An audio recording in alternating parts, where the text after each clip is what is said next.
Alaska celebrates the long-awaited grant of statehood with enthusiasm worthy of gold rush days. There isn't a dog sled in sight. Anchorage is a modern city, but Alaskans go all out to celebrate. All that remains is a plebiscite, and Alaska will officially become the nation's 49th state, and by far the largest, more than twice as big as Texas. They're already wondering where to put the new star. For the purposes of celebration, it's a glittering king-size star that dominates the field.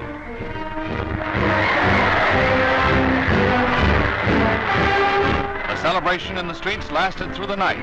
Elsewhere, they dyed the Chena River gold at Fairbanks, the old placer mining center. In Anchorage, a 50-ton bonfire blazed till the early morning hours. Once Russian America, then Seward's Folly, now becoming the newest state in the Union, Alaska stands on the threshold of a dynamic new era.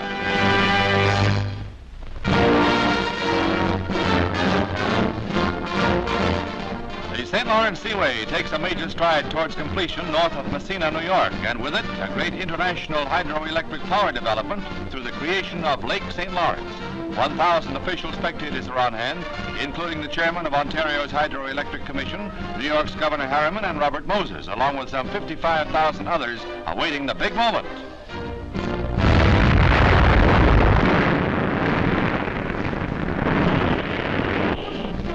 30 tons of dynamite blast open a 600-foot copper dam that held the river from the site of the world's largest man-made lake.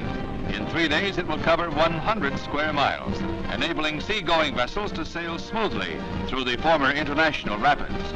An achievement that brings nearly to completion the taming of the great river that drains the Great Lakes and almost half the continent.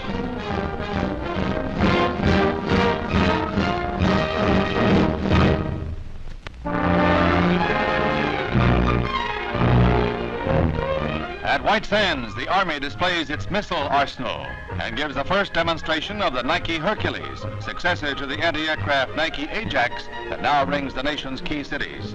With a more reliable solid fuel system, Hercules can carry an atomic warhead. In 2 minutes, it smashes a target 55 miles off.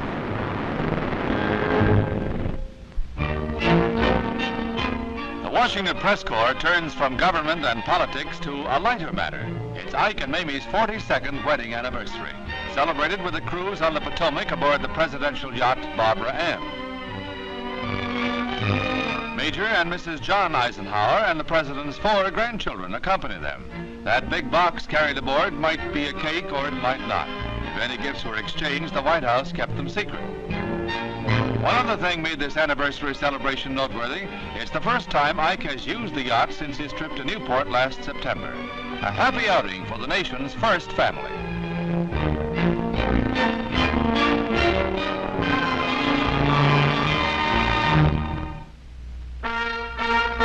On a visit to Scotland, Queen Elizabeth and Prince Philip visit the ancient kingdom of Fife, coal rich for over 7 centuries.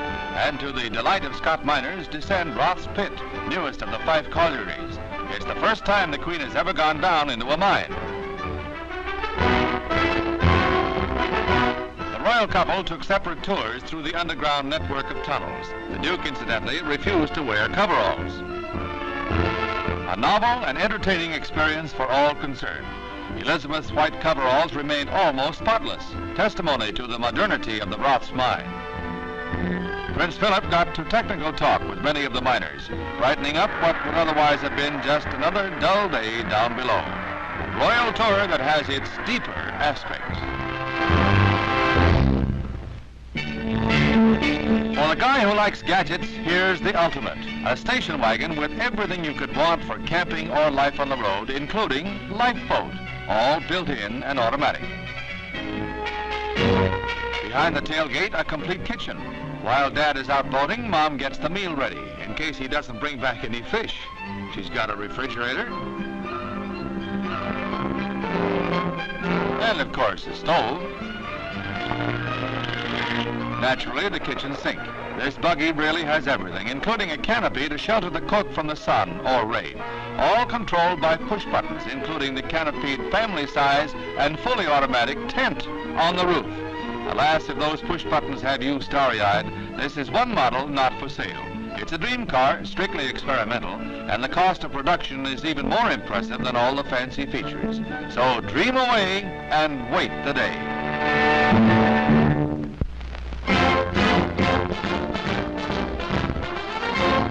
A heads-up crowd is on hand for the World Parachute Jumping Championships in and over Paris. Contestants from 9 nations take part, making the fashion capital of Europe also the parachute capital.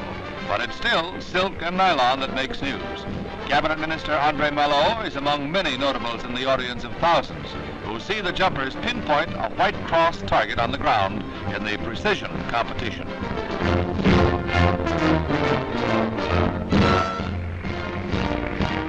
In separate events for military and civilian specialists, France takes top honors all around, including the team category. And the meet ends with a truly Gallic note, as hand in hand, the husband and wife team of Colette Duval and Gilles Delmar hit the silk. They're very much in love, but I wonder where he got that shiner.